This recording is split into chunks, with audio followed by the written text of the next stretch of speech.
السلام علیکم جی. Core committee ممبر عمر نذیر کشمیری صاحب ہیں ہمارے ساتھ. تو عمر صاحب سب سے پہلے ہمیں 27 جولائی کے بعد اب تک کے حال احوال بتائیے گا. آج 29 کی شب ہے. بسم اللہ الرحمن الرحیم. جیسا کہ آپ سارے احباب جانتے ہیں کہ 27 جولائی کو ہم نے پیسفل لانگ مارچ جو ہمارا وقتی طور پر مؤخر ہوا تھا اسے کنٹینیو کرنے کی کوشش کی ہم نے, اور پیسفلی ہم لاکھوں افراد جو ہمارے راولاکو کے مختلف دھرنوں سے آگے بڑھے. میں سمجھتا ہوں کہ بدترین جارحیت کی گئی پاکستانی فورسز کی جانب سے, پاکستانی گورنمنٹ کی جانب سے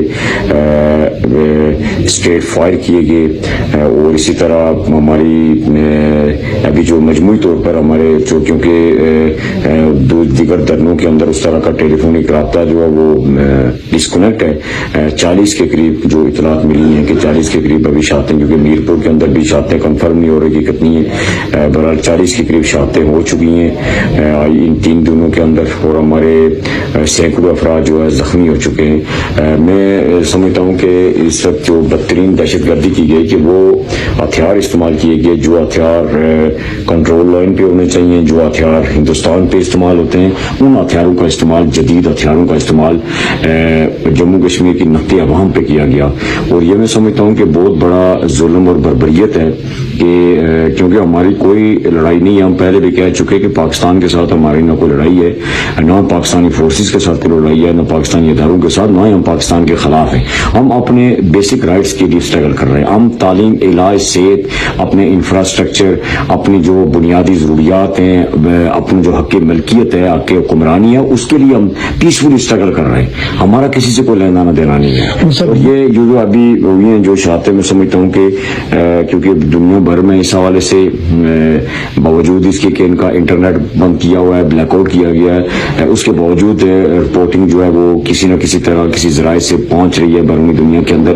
یہ ان کا جو ایک چہرہ ہے کہ ہم کشمیری, چھوٹا بھائی, بڑا بھائی, وہ ساری چیز ایکسپوز ہو چکی ہے, بری طرح ایکسپوز ہو چکی ہے. اور یہ انہوں نے ہندوستان کے اندر جو ہندوستانی جموں کشمیر کے اندر جو وہاں کے اس کا ایڈمنسٹریٹو جموں کشمیر ہے انڈین, وہاں پہ جو بھارتی افواج کی طرف سے ہمارے جموں کشمیر کے شہروں پہ جو ظلم و بربریت ہوتا ہے, یہاں کا ظلم اس سے کئی گنا زیادہ ہو چکا ہے. پچھلے 52-53 دنوں میں ہمارے 100 کے قریب جو ہے, ایگزیکٹ میں فگر نہیں بتا سکتا, لیکن 100 کے قریب ہماری شہادتیں ہو چکی ہیں.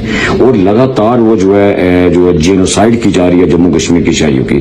اور یہ جو پاکستانی ایڈمنسٹریٹو جو جموں کشمیر ہے, اس کے اندر بدترین دہشت گردی کی جا رہی ہے. ہم سب یہ بتائیے گا کہ دریک دھرنے کے بعد ابھی عوام نے ایک نیا دھرنا لگایا ڈی چوک کے مقام پہ جو شہر کا گیٹ وے ہے, تو اب دھرنا ڈی چوک میں ہی جاری رہے گا؟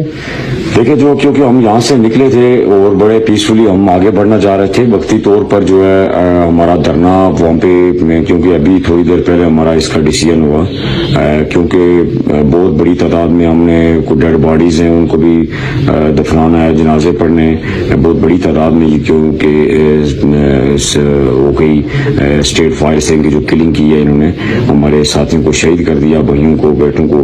تو اس حوالے سے وقتی طور پر ہم نے یہ کیا ہے کہ جو ہمارا, کیونکہ اس وقت جو مظاہرین ہیں پرسوں رات سے وہ پہنچے جو ڈی چوک کے آگے جو جگہ ہے سولجر بورڈ ہے, وہاں پہ چاندنی چوک سے تھوڑا چند قدم پیچھے وہاں پہ انہوں نے پڑاؤ کیا, اور وہاں پہ ہی دھرنا جاری ہے.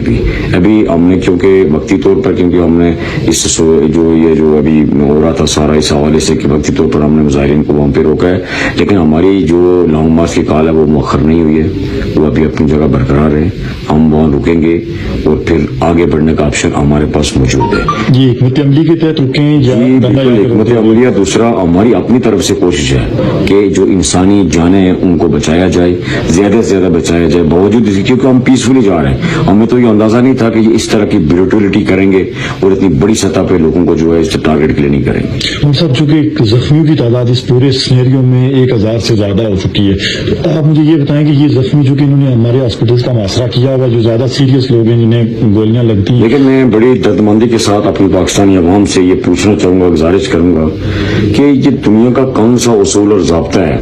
ایک تو ہم جو اسٹرگل کر رہے ہیں وہ پیسفل اسٹرگل ہے. جو ہمارا آزاد جموں کشمیر, جو پاکستانی ایڈمنسٹریٹو جموں کشمیر ہے, اس کا جو کانسٹیٹیوشن ہے اس کے اندر جو اس کی ان کے تحت ہم اپنا یہ پیسفل اسٹرگل کر رہے ہیں. اور اسی طرح پاکستان کا جو آئین ہے ہم نے اس کے مغائر بھی کچھ نہیں کیا, اور اس طرح جو یونائٹڈ نیشن کا چارٹر ہے اس کے مطابق ہم نے کوئی اس طرح کے وائلنس کی طرف نہیں گئے, اور نہ ہم کوئی آرم اسٹرگل کر رہے ہیں, ہم تو پیسفلی اسٹرگل کر رہے ہیں.